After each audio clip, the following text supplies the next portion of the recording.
al 2014 fue regidor joven del Ayuntamiento de Metepec, en Estado de México. Del 2013 al 2016 fue secretario nacional de Acción Juvenil. Del 2014 al 2016 fue secretario técnico de la Organización Demócrata Cristiana de América. Del 2017 al 2019 fue presidente nacional de Nada Nos Detiene. Y del 2017 hasta la fecha es vocal ejecutivo del Instituto de Estudios Legislativos del Estado de México.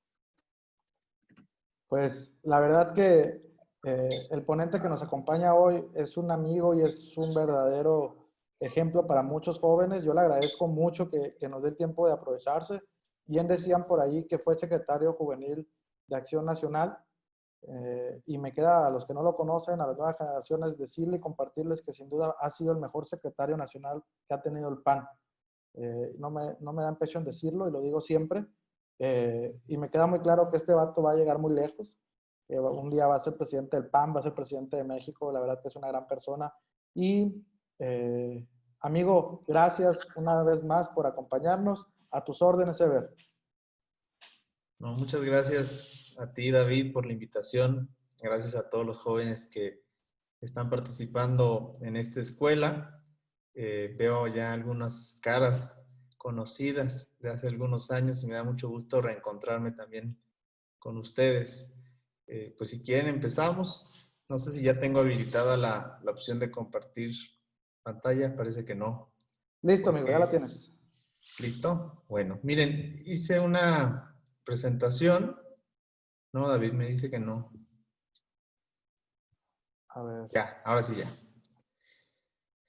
Hice una presentación para ustedes, para que pueda hacer esto un poco más dinámico.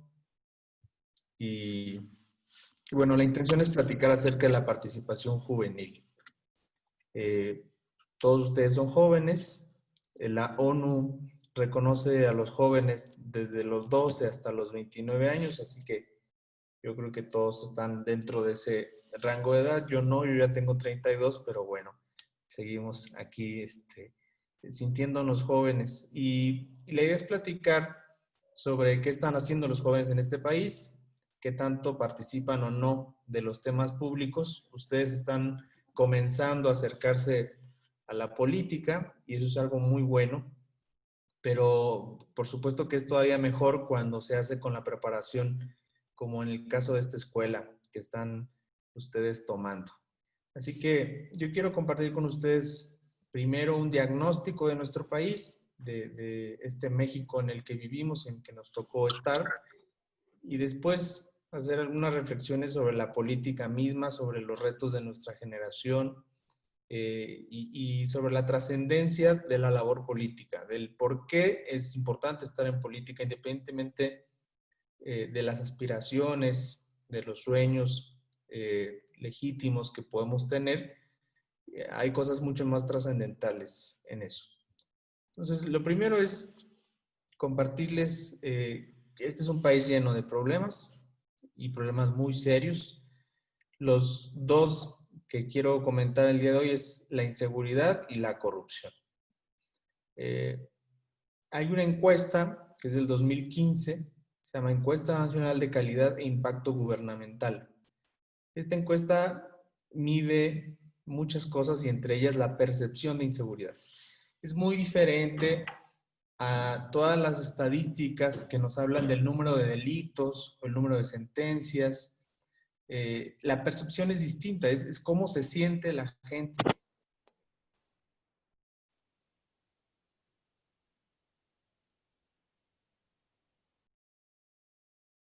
Visto, ¿no? De algún secuestro, de alguna extorsión. La pregunta es cómo te sientes. Y la respuesta es pues, bastante dramática, porque 23 de 32 estados, la gran mayoría de los mexicanos se sienten inseguros. Tamaulipas es el que se llevó aquí el número 1 y el estado de Nayarit, que es un estado muy chiquito en términos poblacionales, es el lugar en donde la gente o los mexicanos se perciben como más seguros. Pero, insisto, esto se trata de percepción y al final de cuentas la percepción es importante porque la percepción es realidad en política y a lo mejor puede haber un estado como puede ser Yucatán, que es uno de los estados con menor cantidad de delincuencia, de delitos de fuero común o de delincuencia organizada, y sin embargo no es el estado donde la gente se siente más segura, ¿no? Y eso también tiene que ver con rasgos de carácter cultural. Y el segundo problema es la corrupción.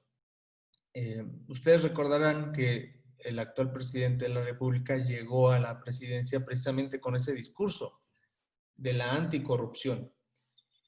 Y vamos a ahondar un poco más adelante sobre esto, pero el número 1 de todos los estados del país con percepción de corrupción es Sinaloa. Y en 18 estados, es decir, en la mitad de los estados de México, este es el segundo problema más fuerte para los ciudadanos. En tercer lugar, en ese momento, hoy estamos viendo otra etapa en este país con una pandemia que seguramente nos está cambiando muchos de estos temas, pero en ese momento, en el 2015, hace 5 años, estos eran los dos temas más importantes. No el desempleo, no la crisis económica, sino estos dos. Y esto tiene que ver también con los jóvenes. Hay una encuesta del 2012, que es la Encuesta Nacional Valores de Juventud. Yo lamento mucho no traerles una encuesta más reciente, pero ¿qué creen? No hay una encuesta más reciente sobre jóvenes. Esto es trágico. O sea, la última encuesta de juventud que se hizo por parte del gobierno se hizo en el 2012, cuando Calderón estaba por salir de la presidencia.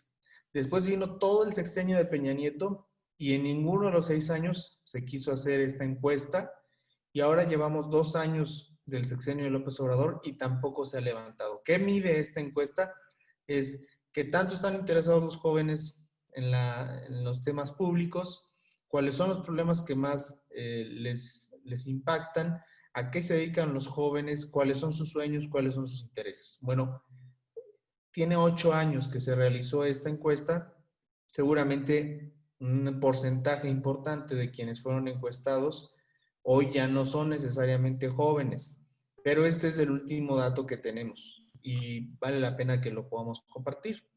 Los jóvenes dicen o decían en el 2012 que los principales problemas de este país eran la pobreza, en primer lugar, después el desempleo, la inseguridad y la corrupción. Y por último, la violencia, el narco, la falta de educación y la drogadicción. A final de cuentas, todos son problemas reales.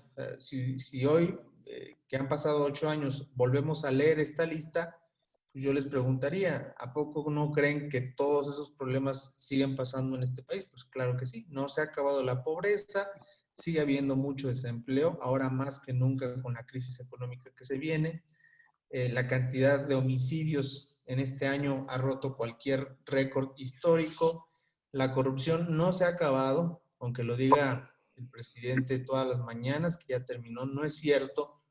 No ha acabado la corrupción. Ahí están los escándalos más recientes con Bartlett, o todas las licitaciones que se han realizado en este gobierno a sobreprecio. La violencia, por supuesto, que tampoco ha terminado. Tan solo la semana pasada el video viral de esa semana fue precisamente un acto de violencia, ¿no? Los ladrones que se suben a la combi y uno de ellos es agarrado a golpes por los demás tripulantes. El narcotráfico tampoco se ha terminado.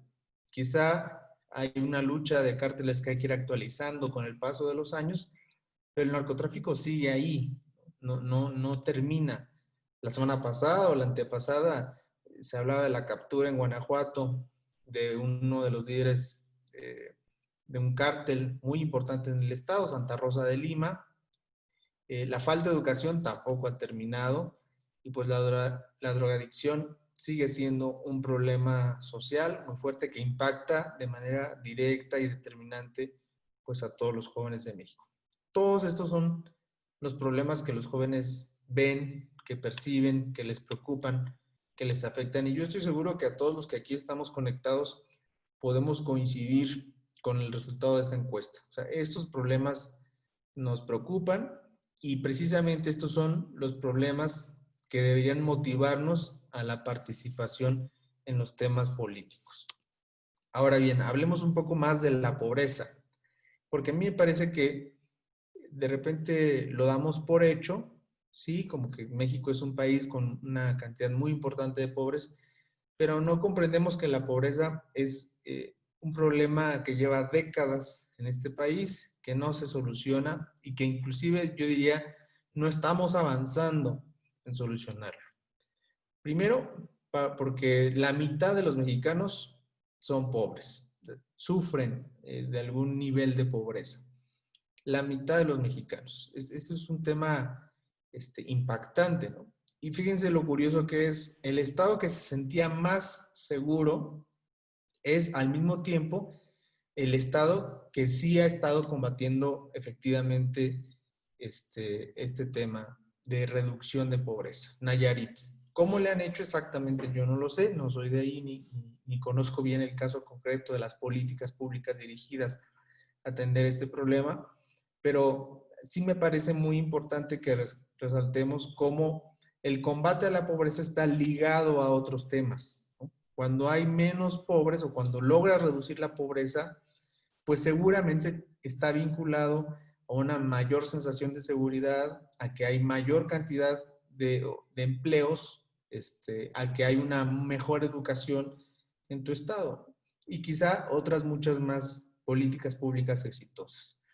Y el problema de este país es que no estamos combatiendo bien la pobreza. De hecho, del 2012 al 2014, según el Coneval, aumentaron los pobres. Hubo 2 millones más de pobres. Ahora hay algunas proyecciones respecto a esta pandemia, que como ustedes saben, llevamos 5 meses pues con una situación que no es normal y que ha tenido consecuencias también en lo económico. Entonces, se habla de que durante este año vamos a decrecer por lo menos un 10%.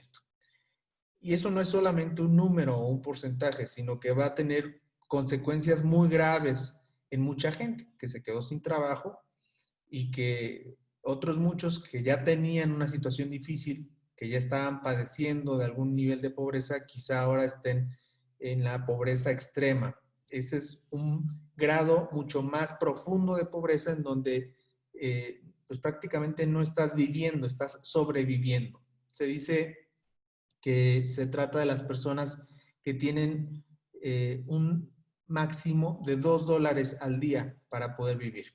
$2 son aproximadamente hoy 40 pesos, ¿no? Yo les pregunto a ustedes, 40 pesos, ¿para cuántas comidas al día puede alcanzar? Bueno, pues significa que hay mucha gente que efectivamente en este país sí se muere de hambre, ¿no? O se muere de frío, porque no, con 40 pesos al día no puedes tener una vivienda digna, con 40 pesos al día, si te llegas a enfermar de una gripa, pues no puedes afrontar esa enfermedad que quizá una persona que tenga un salario mínimo o un salario digno al mes sí lo pudiera enfrentar. Entonces, este problema es, a mi juicio, el gran problema del país, ¿no? Cómo la pobreza es la gran consecuencia de malas políticas públicas durante décadas y durante generaciones de políticos que ha tenido este país y de gobernantes, sin importar quizá el partido político, pero lo cierto es que no hemos sabido resolverlo. Y bueno, la corrupción. Aquí, a ver si se puede, pero a mí me gustaría que hiciéramos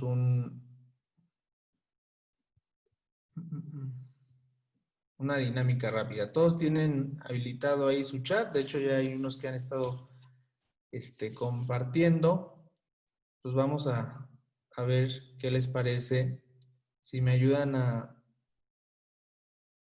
ponerle nombre y apellido a cada una de estas personas, ¿no? Vamos a medir el nivel de conocimiento de la corrupción en México. Y el primero que ponga el nombre, pues es el que gana, ¿no?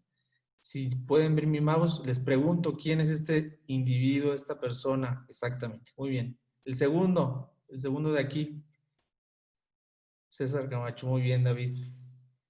El tercero, Rubén Moreira, exgobernador de Coahuila, también implicado en asuntos de corrupción, estuvo en España un buen rato, pero no es Rubén, es Humberto. Rubén es el hermano, también exgobernador de Coahuila.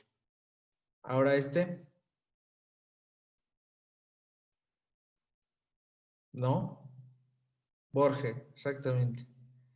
Y el secretario sabe muy bien de los corruptos del PRI en todo el país. Borge fue el gobernador de Quintana Roo en el sexenio anterior. También está hoy preso, implicado en asuntos de corrupción muy fuertes. Seguramente ya lo conocen ustedes. A esta seguramente también la deben de ubicar.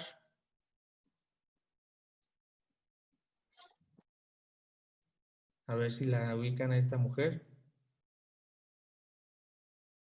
¿No? Bueno, esta mujer, no. Esta mujer era una diputada de Veracruz que hace algunos años salió implicada en unos videos y grabaciones recibiendo recursos, ¿no? Maletines de dinero de Morena, por cierto, Eva Cadena. Sí, muy bien, muy bien. El siguiente, ¿quién es este gordito pelón? Don César Duarte. Muy bien, felicidades. César Duarte, exgobernador de Chihuahua, hoy pues ya extraditado hacia nuestro país. No es el perro Bermúdez, casi latinas. Siguiente, ¿pueden ver mi mouse? Luis Videgaray Caso fue secretario en el gobierno de Peña Nieto, secretario en varias secretarías porque era el hombre de más confianza ahí en ese gabinete, ¿no? Y bueno, también tuvo sus propios escándalos personales sobre una casa en Malinalco, un municipio de aquí del Estado de México. Hoy que está preso, o que está indiciado más bien, Emilio Lozoya, también parece que lo está culpando. Esta mañana precisamente el fiscal hablaba de que por instrucciones de Videgaray o de Mid, porque no aclaró cuál es el secretario de Hacienda, pues hubo ahí algunos enjuagues de corrupción, ¿no? El siguiente.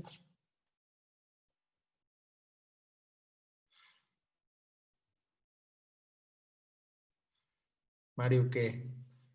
¿Nadie?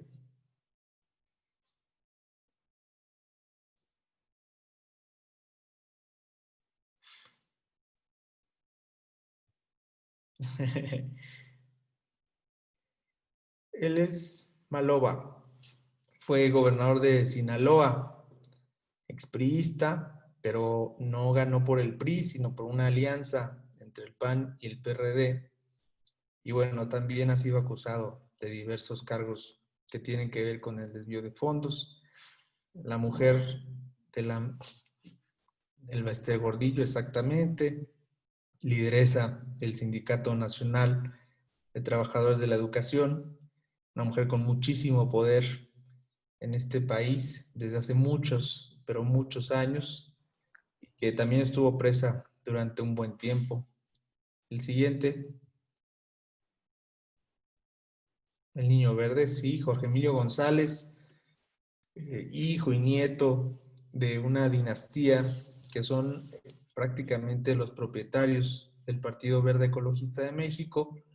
Ha sido diputado, ha sido senador y bueno, también acusado ahí independientemente de la forma de trabajar del Verde, acusado de tener actos de corrupción.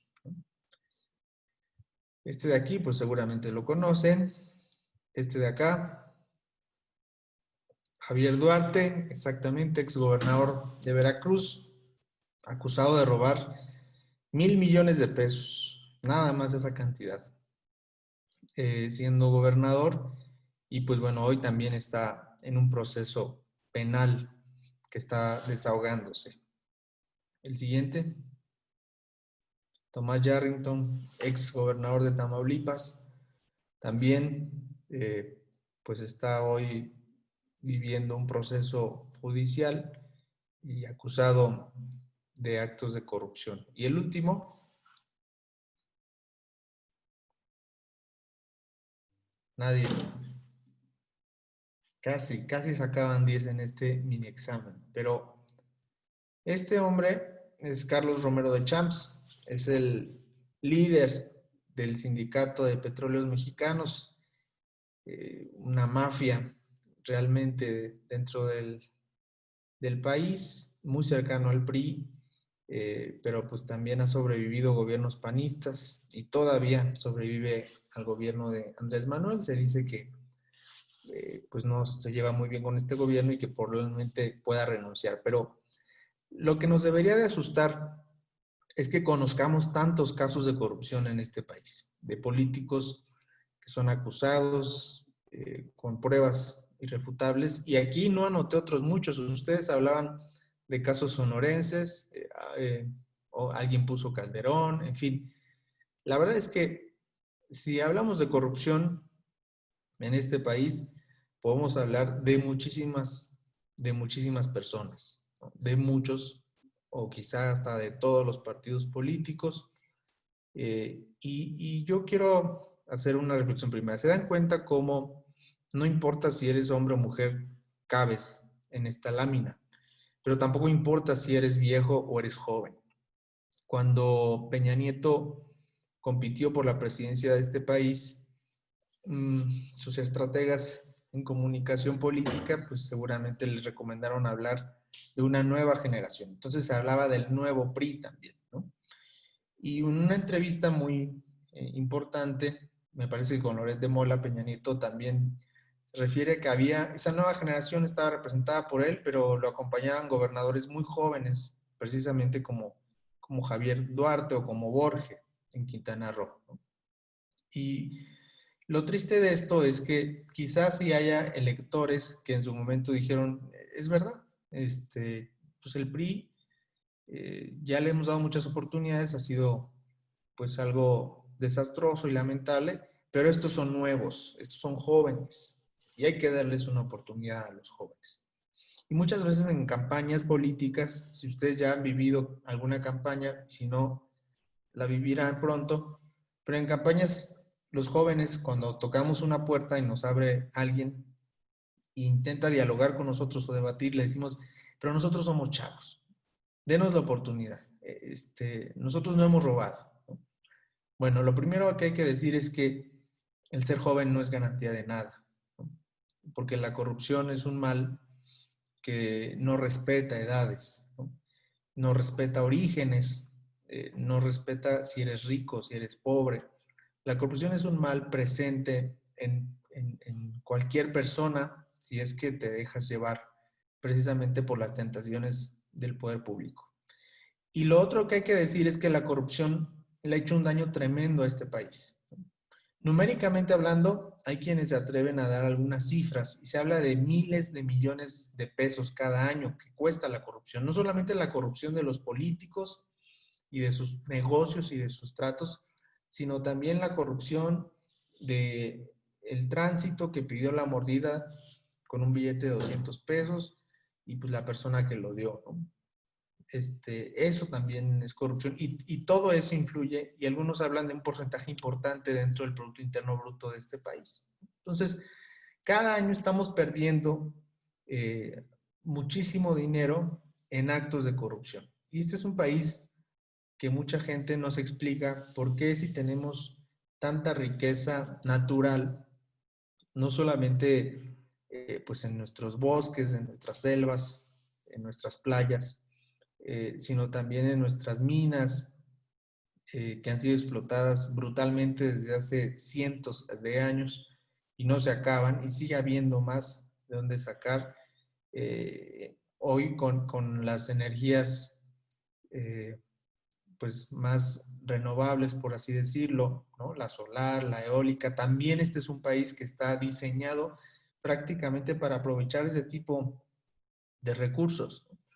Pero ¿cómo es posible que este país tan rico pues tenga la mitad de los mexicanos pobres y tenga los niveles de desarrollo humano pues tan mediocres que tienen. Y la respuesta es esta. Cuando hay malos gobernantes y cuando hay malos gobiernos y ciudades completas o sociedades completas corrompidas, pues precisamente es muy difícil que los países puedan desarrollarse. Así que la corrupción, yo diría, tiene que ser un motor fundamental para que todos decidamos meternos a la política, ¿no? Pero ahora que ustedes están viendo todas esas imágenes, yo diría, sí, sí vale la pena entrarle a la política, pero no olviden nunca que le entran para cambiar la política, ¿no? No para estar en 5 años o en 10 años que yo vuelva a hacer esta presentación y tenga que poner la foto de ustedes a un lado de la de alguno de estos señores o señoras, ¿no? Eso sería muy triste. Si ustedes le van a entrar a esto, pues que sea en serio para cambiar las cosas. Dicho esto, vamos a hablar de los jóvenes en este país, o sea, de ustedes y de mí, si quieren así decirlo. Todo el mundo ha hablado de que hay un bono demográfico tremendo. 38 millones de mexicanos entre 12 y 29 años, que en el 2015, porque cada 5 años es cuando se hacen los censos poblacionales. De hecho, tocaba hacer un censo poblacional este año, pero no se pudo por la pandemia. Si ustedes recordarán, por ahí de febrero ya había gente visitando las casas, llegó marzo y pues se tuvo que suspender el censo. Pero el último censo, que es el que tenemos del 2015, habla de que hay 38 millones de jóvenes. Eso significa que es la mayor cantidad de jóvenes que ha tenido este país en toda su historia. Y eso, la verdad es que es algo muy bueno. Cuando un país tiene jóvenes, significa que tiene futuro. Investiguen un poco acerca de Europa. Europa hoy tiene una grave crisis por la falta de jóvenes. Como no hay jóvenes, pues hay muy poca mano de obra. No se sabe quién va a poder sostener un país, ¿no? La gente, los adultos mayores ya no están en actitud de trabajar, muchos de ellos, y al contrario, ya han trabajado lo suficiente como para que los últimos años de su vida puedan disfrutarlos de otra manera. Pero tener jóvenes en un país, en cualquier país del mundo, es una buena noticia. La edad promedio de los jóvenes en el 2015 era de 27 años. 27 años. Prácticamente pues, la edad de algunos de ustedes, quizás los mayores, y mitad hombres, mitad mujeres. Eso se repite en todas las estadísticas que veamos sobre México. Vemos cómo casualmente siempre sucede así. A veces hay un poco más de mujeres, a veces hay un poco más de hombres, pero está muy pareja la cosa entre hombres y mujeres. Entonces, somos el bono demográfico más grande y eso tiene que servir para algo. No solamente para sacar adelante este país en términos de industria, ¿no? de los términos financieros, yo creo también para sacar adelante este país en términos de clase política. Cuando yo me refiero a la clase política, me refiero a las generaciones de políticos de todos los partidos que han ido gobernando a este México que hemos estado describiendo. Ahora bien, el problema viene acá. ¿Qué opinan los jóvenes? O sea, esos 38 millones que veíamos atrás, esos 38 millones, ¿qué opinan? ¿No? ¿Y en qué confían? Bueno, hay encuestas a nivel mundial también sobre la confianza de los jóvenes en las instituciones y resulta que en México los jóvenes no confían casi en nada. No creen en la democracia, no creen en la religión, no creen en los medios de comunicación, mucho menos en la política ni en el gobierno. En lo que más pueden llegar a creer es en la universidad, ¿no? Y en el resto de Latinoamérica, pues las cosas pueden ir variando un poco, pero si en algo nos hemos destacado los mexicanos o los jóvenes mexicanos es una falta de confianza prácticamente en todo. Con la presidencia de Andrés Manuel, esto varió un poco. Ya hay algunas mediciones que demuestran dos cosas. La primera es que los jóvenes votaron de una manera mayoritaria por Andrés Manuel López Obrador. Si ustedes recuerdan las elecciones de hace 2 años, las filas para votar eran enormes, larguísimas. Hubo participaciones altas del 70, 75, 80% del padrón electoral. Y eso significa, o más bien eso tiene que ver con que votaron mucho más jóvenes de lo que normalmente votan. Y en la segunda elección es que la institución de la presidencia, que era una de las más desprestigiadas o de las que menos confianza generaba en los jóvenes, hoy es una de las que más confianza genera. Eso no necesariamente es algo malo, porque para que la desconfianza en las instituciones no le sirve a nadie, más que a los dictadores, a los totalitarios.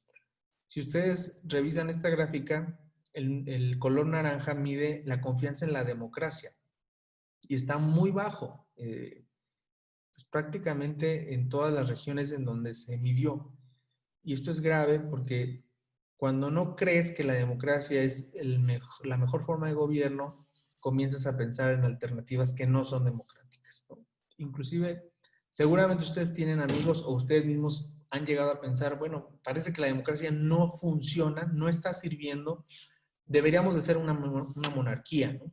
O debería haber un dictador que ya ponga en paz a todos los narcotraficantes y que meta a la cárcel a los corruptos. Cuando tenemos ese tipo de ideas, que pueden ser, pues en el interior buenas, ¿no? O bondadosas, pero que son altamente peligrosas, ¿no? Porque la democracia, es verdad, no es un sistema perfecto, pero es el mejor que existe hasta este momento, ¿no? Los otros sistemas tienen graves consecuencias. Cuando tú concentras todo el poder de un Estado en una sola persona, hay un problema muy grave porque las personas somos débiles por naturaleza y caemos en tentaciones, pero cuando conformamos instituciones, esas instituciones tienen claros sus objetivos basados en el bien común, pues entonces las cosas pueden funcionar un poco mejor. No digo que perfecto, pero sí un poco mejor. Y la siguiente pregunta que les quiero proyectar es de la encuesta nacional del 2012, de la que les hablaba hace tiempo, y es ¿qué tanto te interesa la política? Pues miren ustedes, ahí está muy claro como el 90% de los jóvenes dicen que poco o nada. Poco o nada. Y solo el 10% dicen que les interesa mucho. Esto significa que ustedes y yo estamos aquí, en esta barrita chiquita del 10%. Y el resto de los chavos de este país están del otro lado. Esto es gravísimo. O sea, ustedes y yo somos los raros, ¿no? Los raros de México. Los que están pensando en política, los que se preocupan por las cosas públicas, los que están en un Zoom un martes por la tarde, en vez de estar jugando en el Xbox o viendo una película. O sea, estos somos nosotros, ¿no? De repente se nos olvida eso, se nos olvida que el 90% están viviendo otra vida y tienen otros intereses, y de repente nada más nos hablamos entre nosotros, ¿no? Y cuando tuiteamos para nosotros, y cuando ponemos algo en Facebook y solamente hablamos del peje y hablamos de Peña Nieto, solamente nos estamos hablando entre nosotros, pero no le estamos hablando al 90% que no está con nosotros. Y para que esto funcione, para que el país cambie, para que las cosas sean diferentes, necesitamos de ese 90% que no conocemos, que no tenemos cercanía con ellos y que quizá, digamos, nos hemos alejado con el paso del tiempo. En la medida en la que te metes a un partido, probablemente te alejas de la vida real, ¿no? Y esto es algo que hay que evitar. Ustedes tienen familiares, ustedes tienen amigos que no están metidos en política y que están precisamente en ese 90%. Platiquen con ellos, pregúntenles qué es lo que en verdad les importa, qué es lo que les interesa, y traten de convencerlos como si fuéramos esos testigos de Jehová que cada domingo a las 8 de la mañana tocan las puertas en las calles. para tratar de convencer, pues precisamente así tenemos que hacer. Esta barra no puede quedarse así, porque solitos no vamos a poder cambiar la clase política de este país, ¿no? Ahora, quiero presentarles, y si me permiten, por medio de David, les voy a mandar un archivo, o creo que también aquí lo puedo adjuntar, pero es un índice de participación juvenil. Este es un estudio que hace una asociación civil que se llama Jóvenes en Movimiento, o LIN AC, Jóvenes en Movimiento. Como el gobierno no está haciendo encuestas de juventud, las asociaciones civiles sí están haciendo cosas. Y desde hace 7 años, esta asociación mide la participación de los jóvenes en los temas públicos, ¿no? ¿Qué es lo que miden? Miden 3 cosas. ¿Cuántos jóvenes y qué están haciendo dentro del gobierno? ¿Cuántos jóvenes y qué están haciendo en las asociaciones civiles? Y también están midiendo en los partidos políticos, ¿no? Entonces, ellos tienen una metodología que inventaron, por supuesto, de manera independiente. Así que hacen cada año una publicación de este documento y lo comparten. Está en su página de internet. E insisto, el archivo pues está disponible. La última que hicieron fue del 2007 al 2018. No han hecho una del 2019 y del 2020, ¿no? Así que les proyecto pues la más reciente. Y midiendo estas 3 cosas, pues resulta que hay estados en donde hay muy pocos jóvenes tomando decisiones o participando dentro de estos espacios. Quizá lo más preocupante serían los casos de Jalisco, de Veracruz y de Nayarit. Y por el contrario, resulta que Sinaloa, vecino de ustedes, Baja Sur y Tabasco, es de los estados donde hay más jóvenes participando.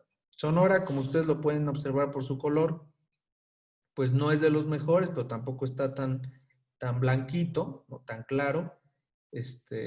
Y ahora les voy a explicar ahora más qué es lo que están midiendo. Bueno, también miden cuántos jóvenes hay en la iniciativa privada. Y esto es valioso porque la participación juvenil tiene que ser transversal en todos los espacios de la sociedad, en todos. Ay, caray.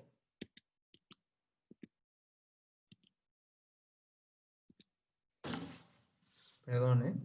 Tengo problemas porque no veo el cursor. Pero la iniciativa privada. Hay 53 millones de mexicanos, es decir, un poquito llegando a la mitad, que están en la iniciativa privada. Grandes corporaciones, empresas, medianas, pequeñas, medianas empresas también, papelerías, ferreterías, supermercados. Hay 53 millones de personas, ¿sí? De ellos, 15 millones son jóvenes. 3 de cada 10 personas involucradas en la IP son jóvenes. Este es un buen parámetro, porque si somos 38 millones, que es prácticamente el 30% de la población de México, y 3 de cada 10 están metidos en la iniciativa privada, significa que estamos perfectamente bien representados, ¿no? Y en el acceso a las estructuras formales también.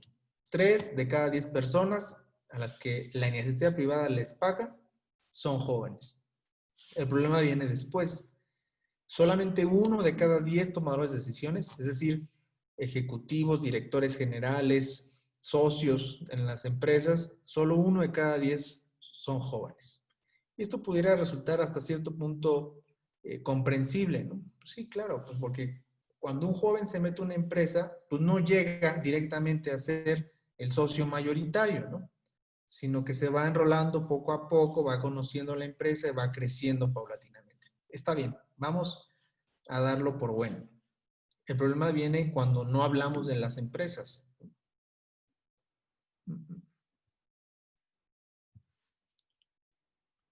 Porque cuando hablamos de los partidos políticos, ahí pareciera que sí hay una gran discriminación en el sentido negativo, que parece que Algunos hablan de discriminación positiva, pero hay una discriminación negativa cuando hablamos de jóvenes en partidos políticos, ¿no?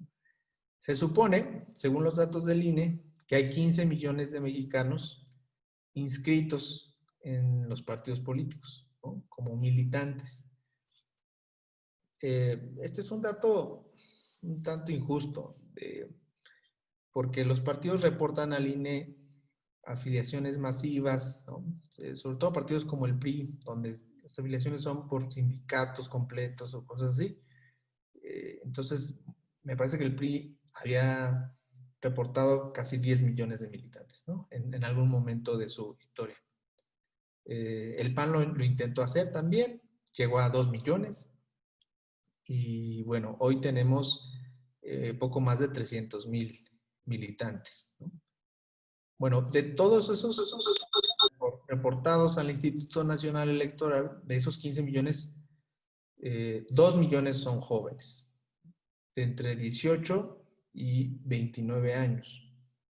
O sea que dos de cada 10 personas involucradas en los partidos políticos son jóvenes.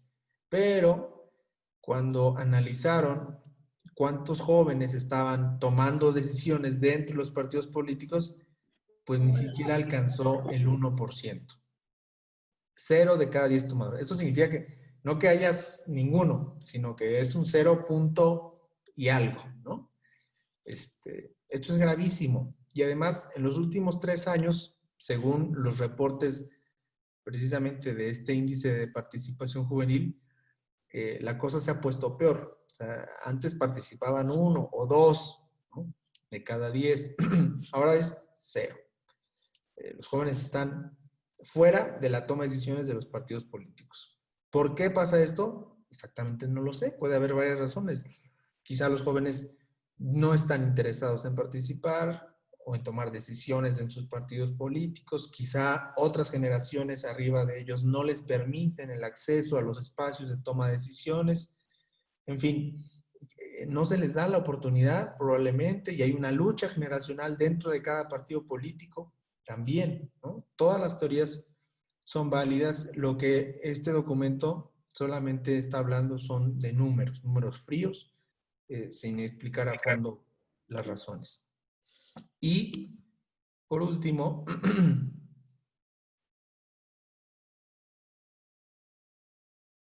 en las dependencias de gobierno, es decir, funcionarios públicos.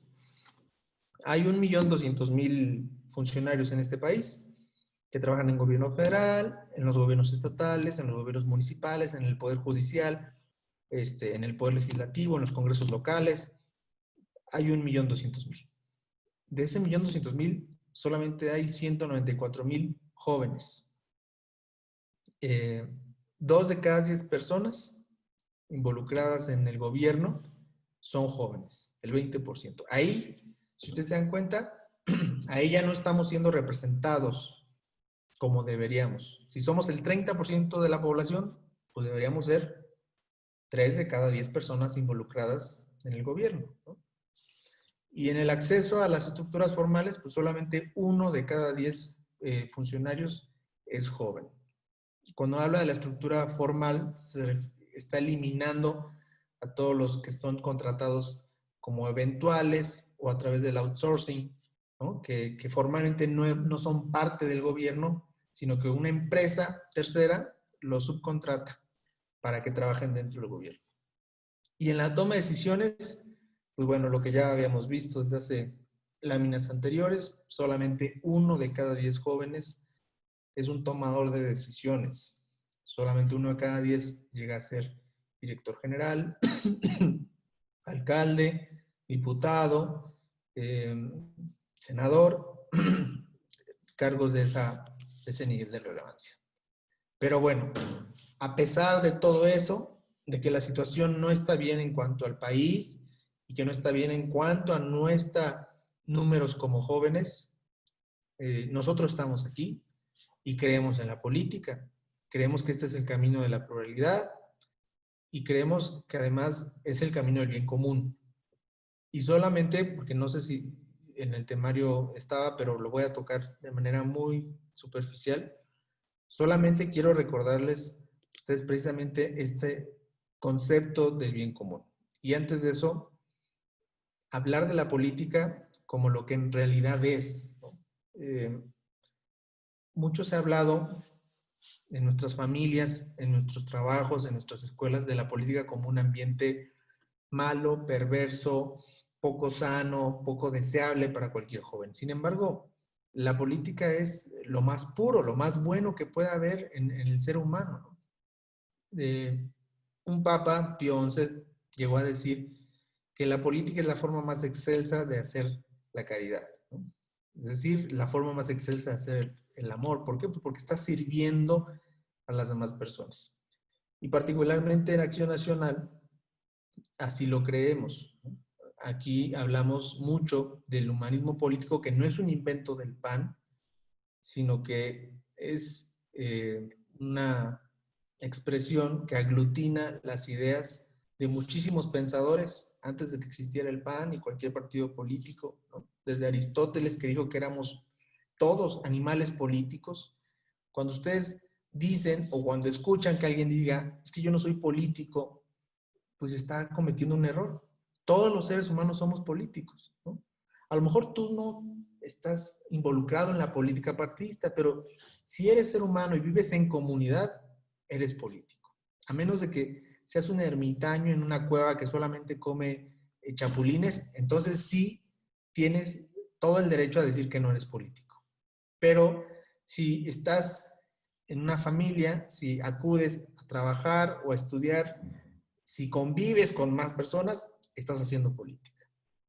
De ahí a Tomás de Aquino, que también hace reflexiones muy importantes, Jacques Maritain, un francés filósofo muy relevante que les recomiendo mucho leer, Konrad Adenauer, que seguramente lo han escuchado, un alemán, pues precursor de la democracia cristiana, que al día de hoy gobierna todavía, sus ideas gobiernan Alemania, y bueno. Y que levantó a Alemania después de la Segunda Guerra Mundial. Totalmente, exacto, exacto. Y bueno, recordar, estamos aquí por el bien común. Ya hablamos de la pobreza, ya hablamos de la miseria de este país, ya hablamos de los problemas de los jóvenes, ya hablamos de la corrupción, de la clase política, pero todo eso tiene que ser un motor para encaminarnos hacia el fin último de la política. Y el fin último es el bien común. Y esto, en el PAN se habla mucho, ¿no?, de esta expresión, ¿no? El bien común, el bien común. Pero ¿qué es eso? O sea, el bien común es cuando tú estás bien, David, y yo estoy bien, y entonces todos estamos bien porque estamos contentos y estamos satisfechos con lo que hacemos. No. El bien común es cuando las condiciones de la vida social le permiten a toda persona realizar y cumplir su perfección, ¿no? Y esto implica lo espiritual, lo material, o sea, todos los aspectos de un ser humano, ¿no? Y tiene que ver con 3 dimensiones. La primera es el ser. Para que todos estemos bien, para que haya bien común, tiene que haber vida, tiene que haber educación, tiene que haber arte, familia, valores.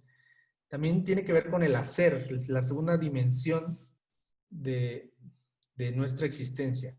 Y el hacer es trabajar con dignidad. El trabajo es un principio fundamental del partido, pero también es una expresión de la existencia humana. El hombre que no trabaja, no solamente hay que trabajar para poder vivir o sobrevivir o comer, ¿no? Hay que trabajar para sentirnos realizados y plenos, para darle un sentido a nuestra existencia, a nuestra vida. Y tiene que ver con el estar, y el estar es saber que estamos en esta vida, durante el tiempo que nos toque vivir, 20, 40, 60, 80 años, para perfeccionarnos, sí como personas, pero también como comunidad. O sea, somos responsables de la comunidad en la que vivimos. Hoy el individualismo de nuestra generación y de generaciones anteriores puede hacernos creer que lo que importa es estar bien uno, ¿no? No te metas en la vida de los demás, ¿no? Que todos hagan lo que se les pegue la gana.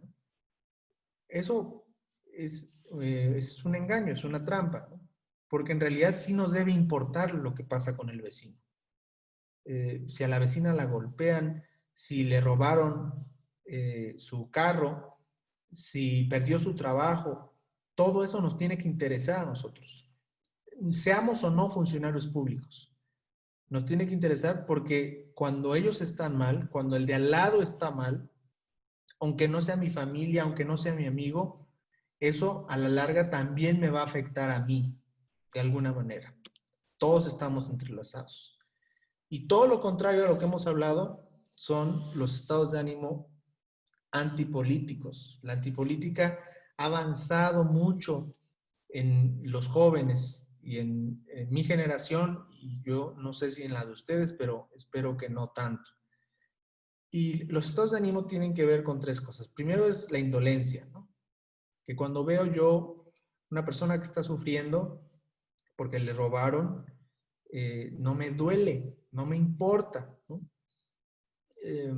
O por alguien que chocó o alguien a quien se le murió un familiar, no me interesa, no me importa, ¿no?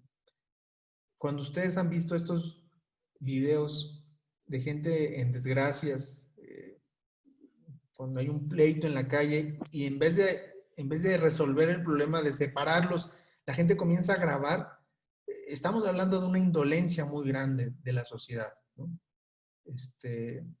Cuando hay un robo y la gente graba, en vez de, entrarle a tratar de ayudar, estamos hablando de la indolencia. Segundo es la indiferencia. No me importa, no me interesa, me alejo, hago como que no existe, me voy de largo, porque lo que importa es mi vida y que yo esté bien. Eso no es hacer política. La política es todo lo contrario. Y también la frivolidad, que tiene mucho que ver con las dos primeras. No siento absolutamente nada, no me interesa y es más, hasta me desagrada la miseria o el sufrimiento ajeno. La política es lo contrario. Decía Carlos Castillo Peraza que la política es para evitar el dolor que es evitable. Yo no puedo evitar que la gente tenga enfermedades. No necesariamente lo puedo evitar. Un cáncer no se puede evitar a veces, ¿no? No puedo evitar que la gente muera. La gente, naturalmente, todos nos vamos a morir, naturalmente. Pero sí podemos evitar dolores que son evitables, como el hambre, como el frío, como algunas enfermedades que no deberían existir ya en ninguna parte de México, ¿no? El cólera. Hay gente, hay niños, hay jóvenes que mueren en este país porque tomaron agua que no era potable y les dio una diarrea que les provocó un estado pues terrible y murieron, ¿no? Eso no puede pasar. Es ridículo, ¿no? Y la política tiene que ser precisamente para resolver esos dolores que se pueden evitar. Así que nuestra vocación como políticos, si ustedes quieren entrarle a esto, si quieren participar, es servir a los demás y no a nuestras propias aspiraciones.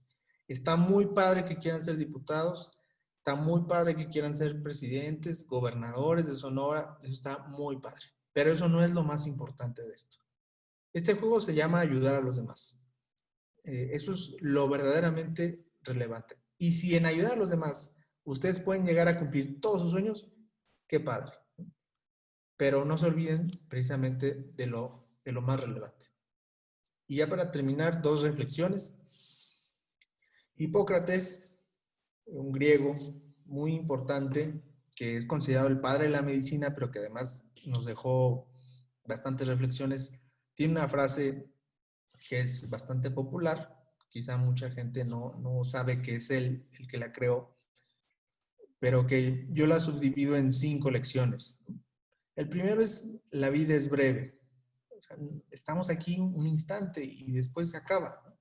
Hay que aprovechar la vida. Y yo me parece que la política es una muy buena manera de aprovechar precisamente nuestra vida. El segundo, el arte es largo. Nosotros nos vamos a morir, no sé si en 40, 50 años, nos vamos a morir. Pero lo que hagamos, la casa que construyamos, el edificio que construyamos, los hijos que tengamos, las leyes que redactemos, el bien que hagamos, la política que hagamos bien hecha, esa se va a quedar aunque nosotros ya estemos en la tumba. Entonces, el arte es largo. El tercero es, la ocasión es fugaz. Solamente, las oportunidades solo se presentan una vez. Si no las aprovechamos, no vuelven a pasar.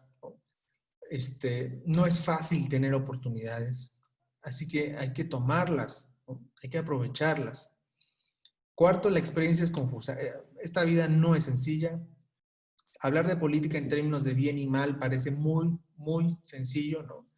No sean corruptos. Ah, pues sí, ya lo sabemos, ¿no?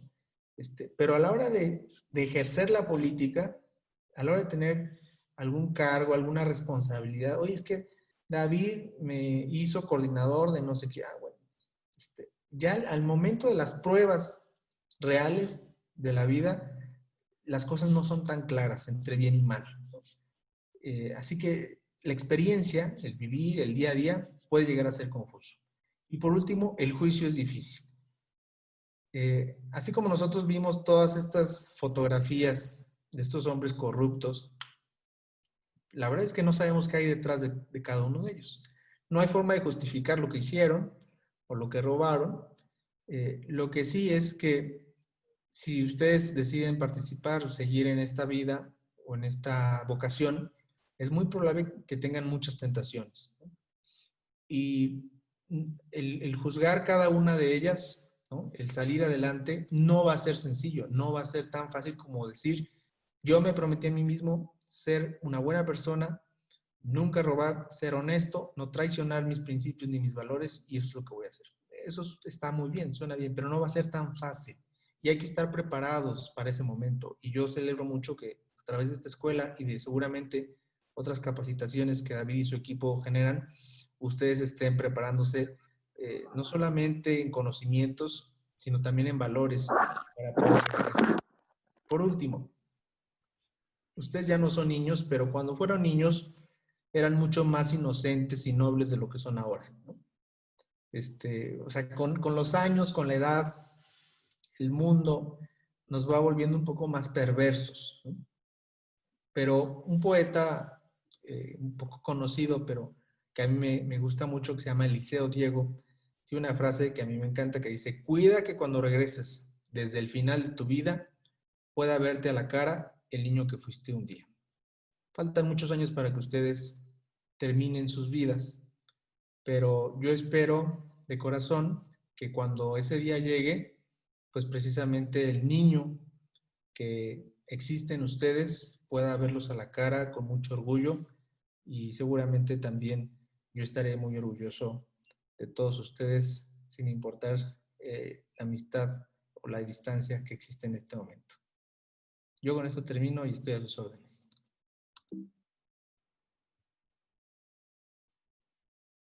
No, hombre, carnal, güey. Muchas, muchas gracias. La verdad que te volaste con la plática, güey. Muy, muy buenas reflexiones, muy buena plática, entretenida, provechosa, creo que muy reflexiva, nos haces reflexionar mucho y nos motivas para mejorar como personas que trabajamos en política. Me gustó mucho la última frase, hermano. Tengo algunas preguntas, si nos permites que podamos hacer. Tengo aquí en la lista desde hace rato a... bueno, me están poniendo en el chat, les voy a hacer luz a la voz de las que me están preguntando. Bárbara, adelante, después André y luego Gabino. Ok, o sea, yo la digo, pues. Ajá. Ok. Bueno, hola, buenas tardes.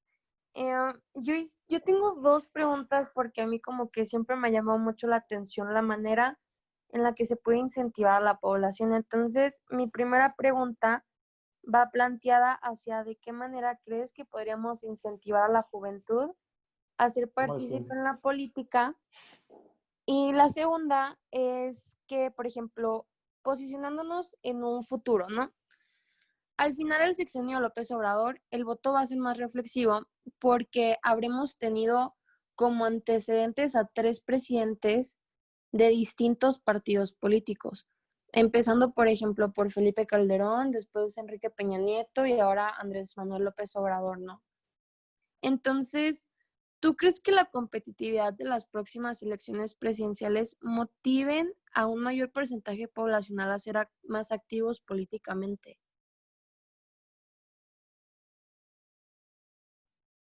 Mira, Bárbara, a ver, la primera pregunta no es nada sencilla. Yo lo que diría es, ¿cómo convertimos esa barra del 90% en el 50% por lo menos? O sea, ¿cómo dejamos de ser los 10 loquitos, ¿no? Para que nos convirtamos en 20 o en 40 loquitos. Yo creo que tiene que ser con testimonio, ¿no? El testimonio es la mejor publicidad que puede existir en el ser humano. No se trata de crear una campaña con spots sobre el pan y lo chingón que es el pan y hay que entrarle todos a la grilla y no sé qué, sino más bien cuando cada uno de ustedes se convierten en testimonios de la buena política, entonces esto va a empezar a cambiar paulatinamente, pero no va a ser rápido.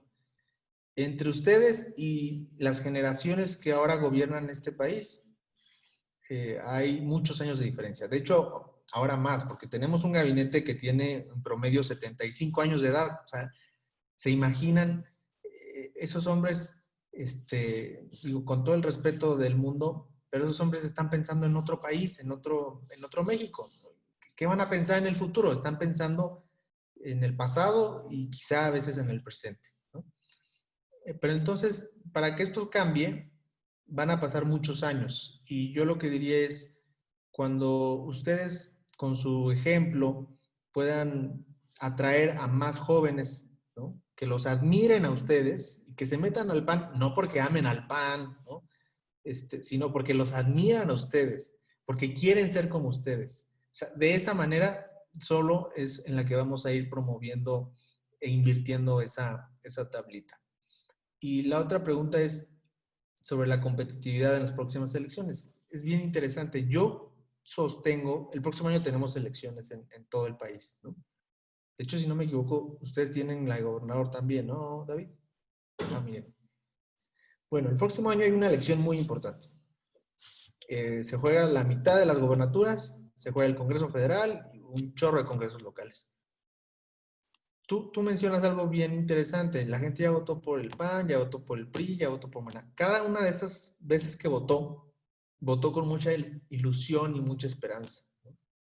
Y cuando votas así, porque el voto es muy emocional, el voto no es pensado, no es racional, lo que viene después de eso es la desilusión. Yo no lo digo con alegría, pero pienso que las próximas elecciones del 21 van a ser unas de las que menos participación haya dentro de las urnas. Esos 70s, 80% de votación que vimos el año antepasado no se van a repetir el próximo año y ese es un problema, ¿no? Porque en vez de que la gente diga, me falló Morena, voy a darle la oportunidad al PAN, al PRI, al Partido Nuevo, la gente no piensa así. La gente dice, me falló Morena. O sea, ya me había fallado el PAN, ya me había fallado el PRI, ya me falló Morena. Todos son iguales. Y como todos son iguales, pues váyanse a la goma todos, ¿no? Ese es un gran problema. ¿Cómo lo podemos contrarrestar como partido? Pues más o menos ahí les va. Lo primero es, necesitamos decirle a nuestro voto duro, a esos que todavía votan por el PAN, pues que somos el PAN de siempre, ¿no? Segundo, necesitamos presentar a la gente, a los que en cada elección votan diferente, necesitamos presentarles candidatos intachables, ¿no?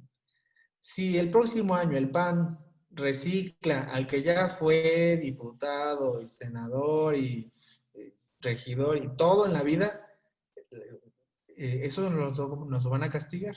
Oigan, pues no hay más, no tienen de otros, porque aunque seas muy bueno, muy fregón, la política te desgasta, el poder te desgasta.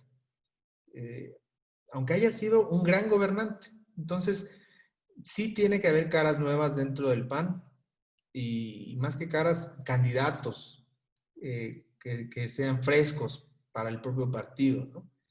Y además debe haber un partido que proponga cosas. Está muy padre que todos los días hagamos memes de López Obrador y que nos burlemos de las tarugadas que haga y que nos angustie y lo pisotemos en Twitter y eso está muy padre. Pero no es suficiente porque de repente creemos que la gente que votó por él va a decir, sí es cierto, la regué, perdónenme, PAN.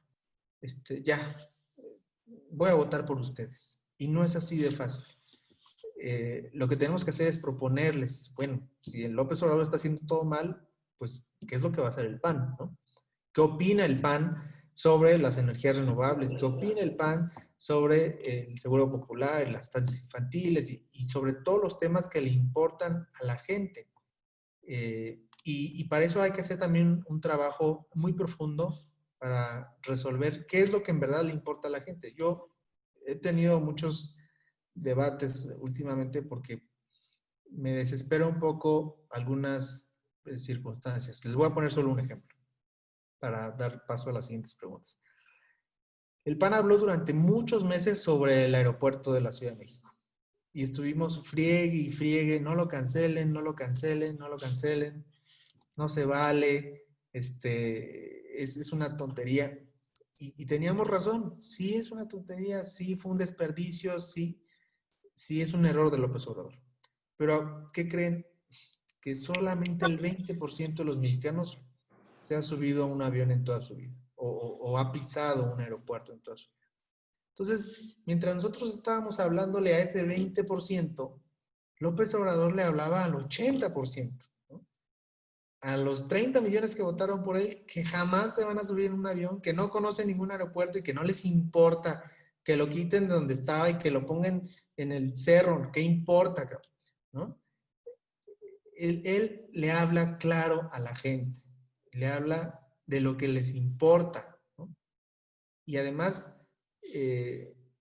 pues todos los días lo hace, tratando de facilitarles la vida. No digo que copiemos lo que él hace, porque esto no se trata de ganar por ganar, haciendo las mismas tarugadas de él. Lo que sí digo es que tenemos que entender que la gente vota con el corazón y no con la cabeza, y que necesitamos acercarnos más y preguntar y escuchar y hablar menos, ¿no? ¿Qué quieres tú, sonorense? ¿Qué te preocupa?